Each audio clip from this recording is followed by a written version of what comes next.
యేసయ్యా స్తోత్రాలయ్యా నా దైవము నీవయ్యా. శుభోదయం.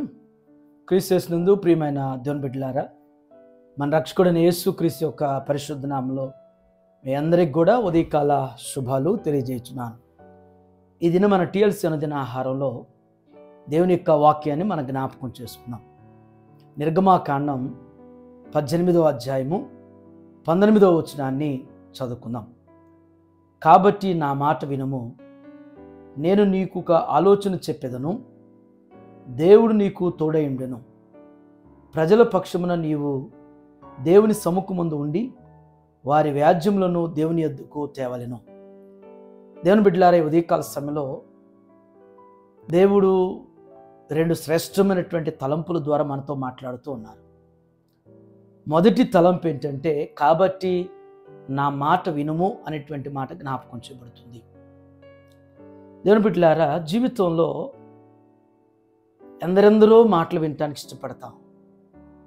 కొందరి మాటలు మనకి ఇంపు అనిపిస్తాయి, మరికొందరి మాటలు మనకి ఆయాసకరంగా అయిష్టంగా ఉండేటువంటివి ఉంటాయి. సహజంగా మంచి చెప్పినటువంటి వారి మాటలు, మంచి చెప్పేవారి మాటలు మనకి వెక్కసం అనిపిస్తాయి, అయిష్టంగా ఉంటాయి. అబద్ధాలు, చెడ్డ మాటలు మాట్లాడినప్పుడు అవి మనకి చాలా ఇనసొంపుగా నమ్మదగినటువంటి రీతిలో ఉండేటువంటి పరిస్థితి ఉంటుంది. కానీ ఉదయం దేవుడు మనకి జ్ఞాపకం చేస్తున్నటువంటి మాట ఏంటంటే, నా మాట వినుము అంటున్నాడు. దేవుని మాట మనం వినటం మనకు ఆశీర్వాదము. దేవుని మాట మనం వినటం మన ప్రాణాలకి, మన జీవితానికి నెమ్మది. దేవుని మాట మనం వినటం మన ప్రయత్నాలకి సఫలత కలుగుతుంది. మన ప్రయాసలో ఫలితం అనేటువంటిది కలుగుతుంది. దేవుని మాట మనం విని పనిచేసినప్పుడు మన జీవితానికి సక్సెస్ ఉంటుంది, సమృద్ధి అనేటువంటిది ఖచ్చితంగా ఉంటుంది.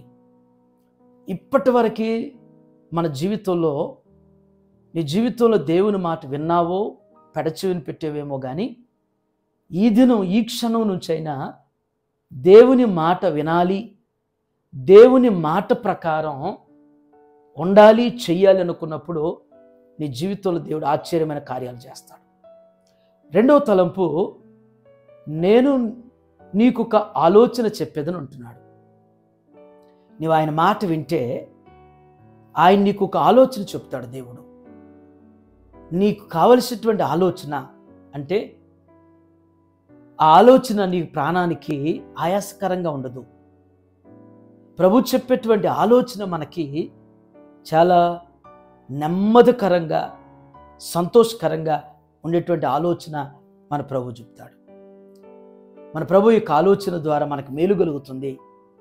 మన ప్రభు యొక్క ఆలోచన ద్వారా మనకు ఆశీర్వాదాలు కలుగుతాయి. కాబట్టే ఈ ఉదయకాల సమయంలో దేవుని మాట వినటానికి మనం ఇష్టపడాలి. దేవుని ఆలోచనను పెడచెవి పెట్టకుండా దేవుని యొక్క ఆలోచనను నీవు అంగీకరించేటువంటి వారిగా ఉన్నప్పుడు దేవుని కార్యాలు ఖచ్చితంగా నీ జీవితంలో జరుగుతాయి. సందర్భం, మోసే జీవితంలో మరి ఎదురైనటువంటి పరిస్థితిని బట్టి మరి తన మామ ఇత్రో ఈ మాటలు జ్ఞాపకం చేస్తున్నాడు. కానీ మన ప్రభు మనకి ఈ ఉదయకాలం ఆయన మాట యొక్క విలువ, విశిష్టత, ఆయన ఆలోచన ఏ విధంగా ఆశీర్వాదకరంగా, అద్భుతకరంగా ఉంటుందనేటువంటిది నీవు నేను అంగీకరిస్తే అటు రీతిగా పరిశుద్ధాత్మ మనలందరం కూడా నడిపిస్తూ స్థిరపరచును గాక. ఆమేన్. ప్రార్థన చేసుకుందాం. దయగల మా తండ్రి, కృపగల నాయన, మీకు వందనాలు ప్రభువా. ఈ ఉదయం నాయన మీ మాట వినమని మీరు జ్ఞాపకం చేసినట్లుగా నా తండ్రి, మేము ఎవరెవరి మాటలో వింటూ ఉంటాం, మీ మాటలు పెడచెవిరి పెడుతుంటాం ప్రభువా.